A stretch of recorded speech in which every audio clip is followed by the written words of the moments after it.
নমস্কার বন্ধুরা, আজকে আমি বানাচ্ছি সোয়াবিনের একটা দারুণ রেসিপি, যেটা বড়দের তো পছন্দই হবে আর বাচ্চারা তো মজা করে খাবে, এত মজা পাবে এই সোয়াবিনের রেসিপিটা খেলে। আর বন্ধুরা, এই রেসিপিটা তোমরা অবশ্যই দেখবে আর অবশ্যই একবার বাড়িতে বানাবে, দেখবে বাচ্চারা রুটি পরোটার সঙ্গে তো মজা করে খাবে, এমনকি এটা দিয়ে ভাত খেতেও দারুণ লাগবে। যার জন্য আমি সোয়াবিন ভিজিয়ে রেখেছিলাম, ভালো করে ধুইয়ে নিংড়ে জলটা বার করে দিয়েছি। এবার এর মধ্যে আমি দেবো একটু হলদি গুঁড়ো, একটা ডিম ফাটিয়ে দেবো। ডিমটা ফাটিয়ে নিচ্ছি, ডিম ফাটিয়ে দিচ্ছি, দিয়ে এতে একটু লঙ্কার গুঁড়ো দেবো, লঙ্কার লঙ্কার গুঁড়ো দেবো। এবার এতে আমি দিচ্ছি 2 চামচ মতো কর্নফ্লাওয়ার, 2 চামচ মতো কর্নফ্লাওয়ার দিয়ে একটু নুন দিলাম, নুন দিয়ে এটা আমি ভালো করে মেখে নেবো। দেখো আমি এটা ভালো করে মেখে নিচ্ছি। আর এর জন্য আমি আলাদাভাবে একটু নেবো, বাট একটা ব্যাটার বানাবো। ব্যাটারের জন্য আলাদা 1 চামচ কর্নফ্লাওয়ার নিয়েছি একটা বাটিতে, নিয়ে 2 চামচ মতো টমেটো সস নিচ্ছি। টমেটো সস নিয়ে আর 1 চামচ মতো আমি দিয়ে দিচ্ছি সয়া সস। সয়া সস দিয়ে আমি এটাকে একটু জল দিয়ে একটা ব্যাটার বানিয়ে রেখে দেবো।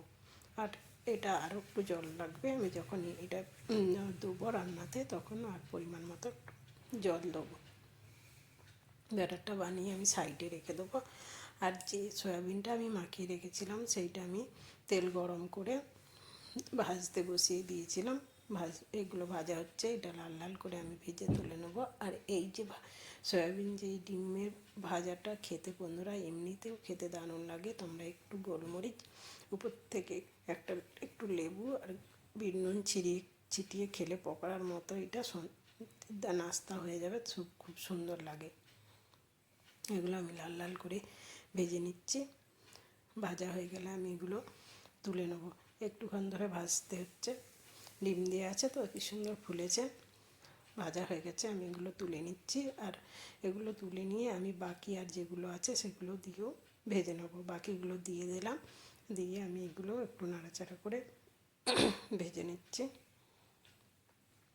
এগুলো ভেজে তুলে নিয়ে আমি তেলটা অনেকটা ছিল, তেলটা কমিয়ে নিয়ে 1 চামচ মতো রসুন কুচি দিয়ে, রসুন কুচিটা ভাজা ভাজা হয়ে গেলে আমি এবার একটা বড় সাইজের পেঁয়াজ কুচি নিয়েছিলাম, পেঁয়াজ কুচিটাও ভেজে নিচ্ছে 2টো কাঁচা লঙ্কার সঙ্গে।